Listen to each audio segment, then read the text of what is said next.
ধরনের lower middle class আলু ভাজি? কালকে থেকে প্লিজ কর্নফ্লেক্স আর দুধ আর অ্যাটলিস্ট পাউরুটি আর মাখন দিন। আমরা তো লোয়ার মিডল ক্লাসে। তোমার মেন্টালিটি দিয়ে শুধু আমরা লোয়ার মিডল ক্লাস। এই বড় বাসা, এতগুলা ভাড়া, আমরা ইজিলি আপার মিডল ক্লাস হিসেবে কোয়ালিফাই করতে পারি। কি বলিস শৈলী? আমি সবচাইতে খুশি হইতাম যদি সকালবেলায় খাওয়া দাওয়ার ব্যাপারটা না থাকতো। আল্লাহ মাবুদ জানে এই সিস্টেমটা কে চালু করছে।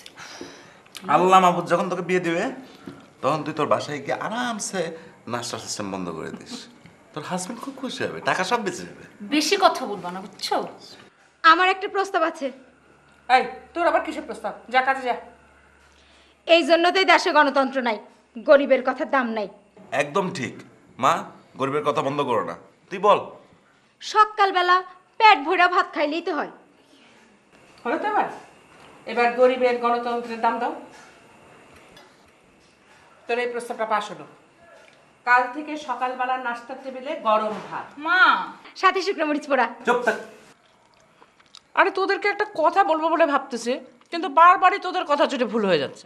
বলো বলো না বলো। আজকে তো ভাইজান আসবে। ভাইজান তো বই পড়ার আন্দোলন করছেন এবং মোটামুটি এখন এটা একটা বাতিকে পরিণত হয়েছে। তোমরা এমন কিছু করো না যাতে ভাইজান কোনো কষ্ট পায়, কেমন? আমি চাই না যে তোমরা এমন কিছু করো। তোরা দুটো দিন একটু মানিয়ে নিস। মানিয়ে চলবো মানে কিভাবে? আরে বাবা, একটু বইটই পড়বি, ভাইজানের সাথে এসব নিয়ে একটু আলাপ করবি। আমি তো তাও দুই একটা বই পড়ি। ভাইয়া তুই কি করবি? আরে কোনো ব্যাপার না, কেন? চাপার পর চালাই দেবো। কোনো চিন্তা করো না, তোমার ভাই খুব খুশি থাকবে। আমিও পারুম, আমিও ওনার সাথে বই নিয়ে আলোচনা করুম। তোকে আর আলোচনা করতে হবে না।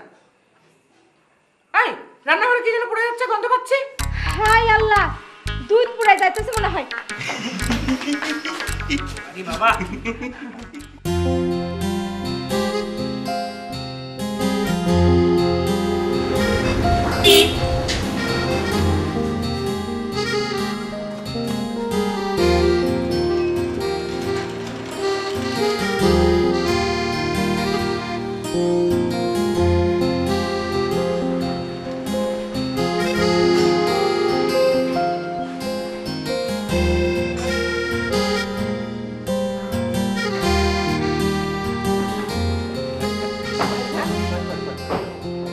এসে গেলাম রে। এই এটা কি? এটা রানু। রানু যাও, ব্যাগটা একটু নামাও। ভিতরে কি আর? খুব ভারী লাগতেছে। কি আছে ভিতরে মামা? সবার জন্য একটা করে বই নিয়ে এসেছি। ও বইয়ের মতো ভালো উপহার তার হয় না, তাই না? জি ভাইজান, আপনার শরীর ঠিক আছে তো? হ্যাঁ একদম ঠিক আছে। চলো ভিতরে যাই।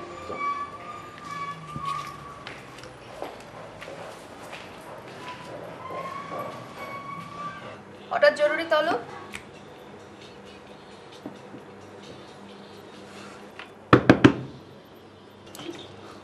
সরি। হঠাৎ জরুরি তলব কেন? আমার একটা ফেভার লাগবে। কি ফেভার?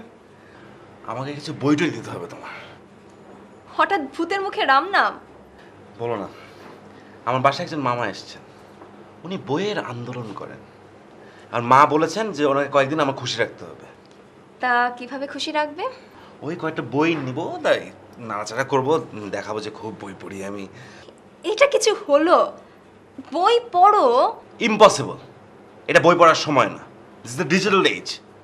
এক স্তূপ কাগজ নিয়ে সারাদিন বিড়বিড় করা। কই সিডিমিডি থাকবে, এমপিটি থাকবে, কানে দিয়ে শুনবো। একেবারে বাচ্চাদের সিরিয়ালের মতো, শুধু চামচটা দিয়ে মুখে তুলে দিতে হবে। আমি তো একটু বাচ্চাই। তো তোমার কাছে বইটি আছে কিছু? শেষের কবিতা আছে রবীন্দ্রনাথের, চলবে? Shesher Kobita Rabindranath? Excellent, thank you. তেমন বলো, তুমি কি কেন আমার সাথে দেখা করতে চাচ্ছিলে? আমার বিয়ে ঠিক হয়ে গেছে। মানে আমার তো বিয়ে ঠিক হয়নি। আমি তোমার কথা বলছি না, আমি আমার কথা বলছি। একটা ছেলে পাওয়া গেছে, ছেলে ইঞ্জিনিয়ার, এমবিও করেছে, মোবাইল কোম্পানিতে অনেক টাকার বেতন পায়। বাবা মা তো এক পায়ে রাজি, শুধু আমি ঝুলিয়ে রেখেছি। দেখেন আমি কি করব? আমার বিয়েতে আসবে, দাওয়াত তো পাবেই, যেহেতু তোমরা আমাদের আত্মীয় হও। আমার বাসায় কার্ড পাঠিয়ে দিও, পুরা ফ্যামিলি যাবে। আমি পারবো না, এই বিয়েতে বউকে বরের হাতে তুলে দেওয়ার কাজ আমার না। তাহলে তোমার বাসায় গিয়ে বলো আমাদের বাসায় প্রস্তাব পাঠাতে, বাকিটুকু আমি কান্নাকাটি করে ঠিক করে নেব। বাসায় আরেক ঝামেলা। সৈকত, আমি কিন্তু সিরিয়াস। আমিও সিরিয়াস, পেশেন্টের অবস্থা খুবই খারাপ, ডাক্তার রিপোর্ট ইমিডিয়েটলি।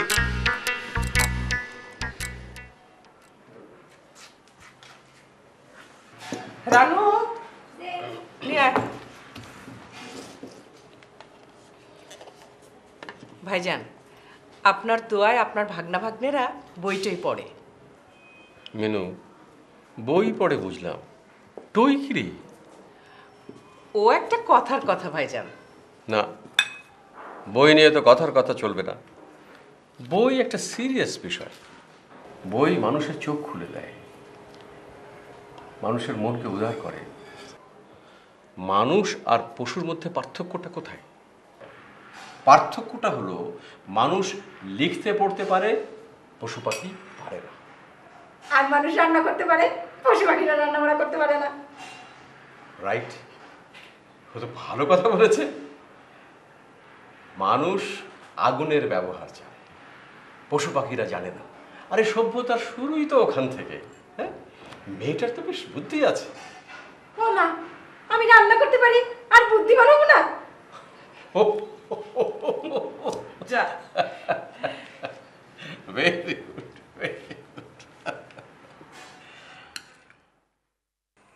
সবার জন্য একটা করে বই এনেছি। আগে তো মানুষ বিয়েতেও বই উপহার দিত, জন্মদিনে বই উপহার দিত। এখন তো সব উঠেই গেছে। সবাই একটা কানে গানের যন্ত্র লাগিয়ে ঘুরে বেড়াচ্ছে আর হাতে একটা মোবাইল।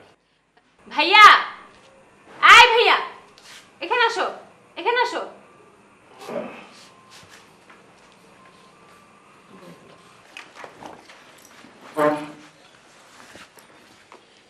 ভাইয়া, কানের এটা খোল। কিছু বললি? হাই কানেক্ট খোল।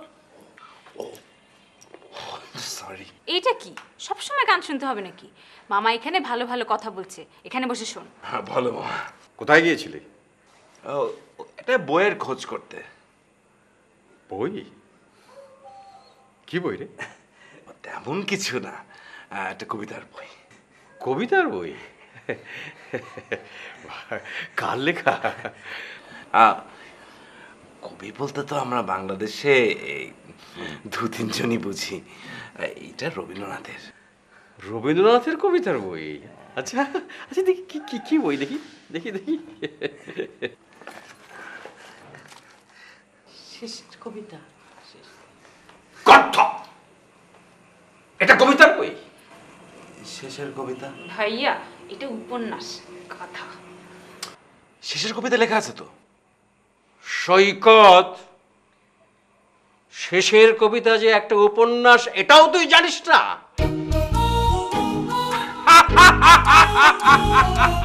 জানবো না কেন, অফকোর্স জানি। ওকে টেস্ট করছিলাম আর কি। আজকালকার ছেলেমেয়েরা এত কিছু জানে। Very good, very good. 10-10 পেয়েছিস।